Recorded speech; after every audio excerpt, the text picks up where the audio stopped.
I propound the questions near the witness, Your Honor? Proceed. Madam Witness, there is a figure in Exhibit Sextupole C, Septupole C, below the account number 1445-8030-61. Right below it is the number or figure 149,767 period 36. What is that, ma'am?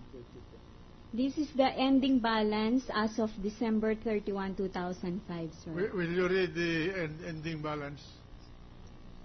Ending balance as of December 31, 2005 is 149,767.36. Proceed.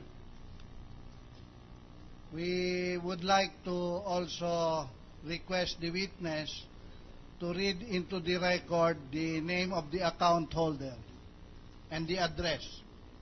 The name of the account holder is Renato Corona C. Address is 95 Xavierville Avenue, Loyola Heights, Quezon City.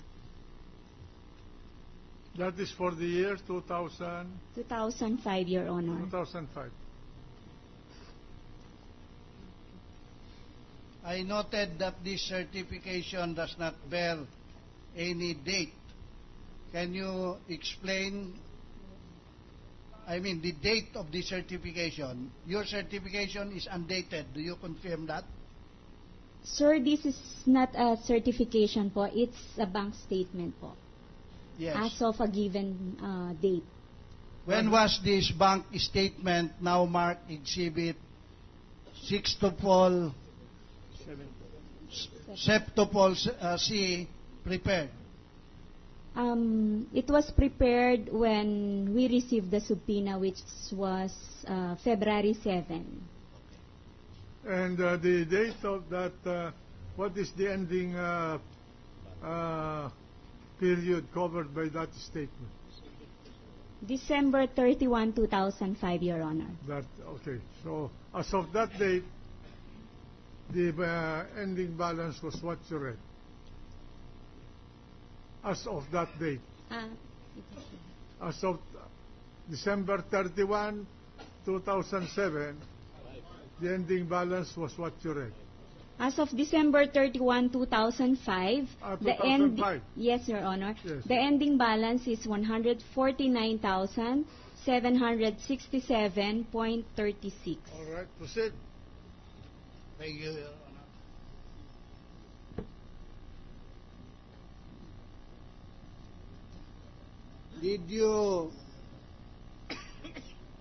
Did you bring the bank statement showing the outstanding balance of this particular account as of December 31, 2006? Yes, sir.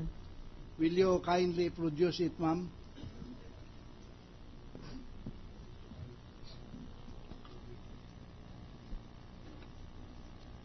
Witness, Your Honor, handing to counsel.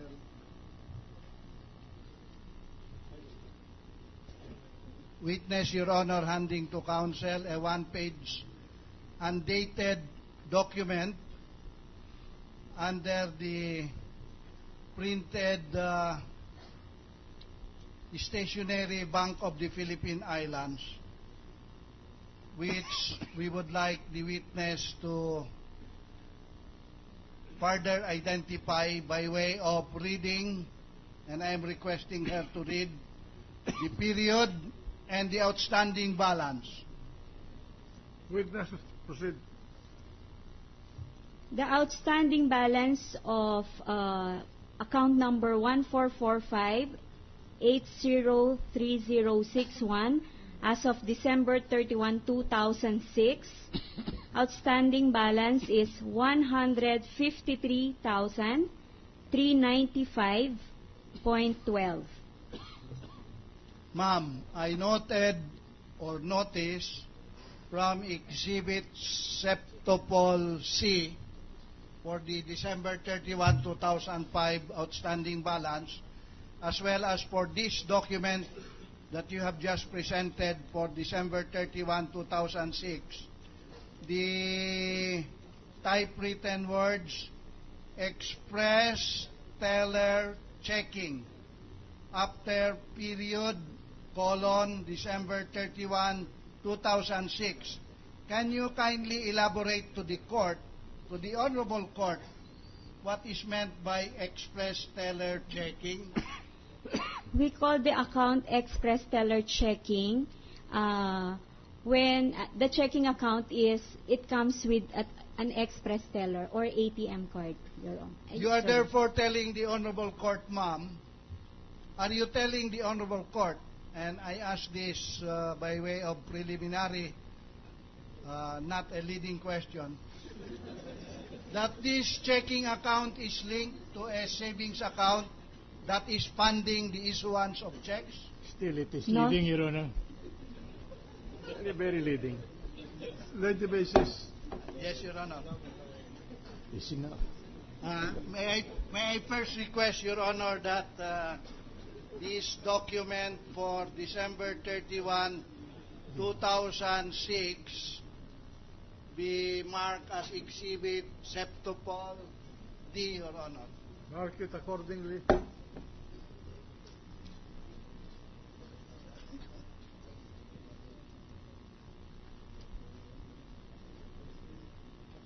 Ano na yan? Ano na yung exhibit na yun? Wait, ano na yung exhibit na yun? Ano na yung exhibit?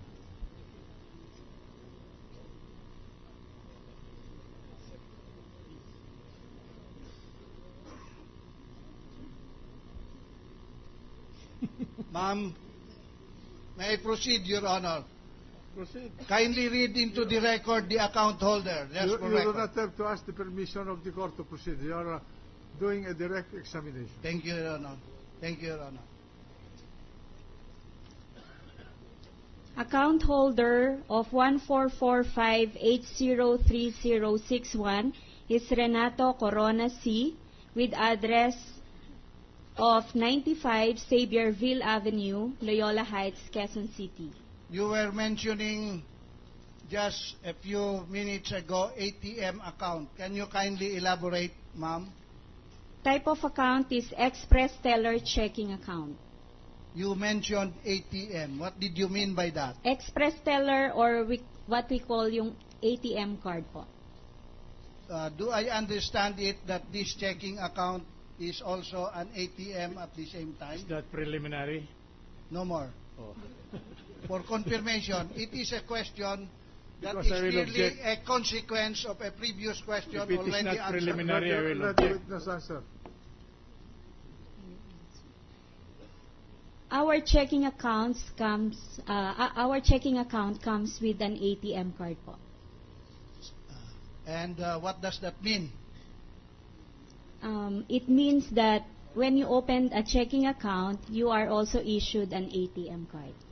So aside from withdrawing by way of a check, you may also use your ATM card to withdraw. Yes, sir. Thank you, ma'am. Did you also bring with you the bank statement for the period ending December 31, 2007? Yes, sir. Can you kindly produce, ma'am?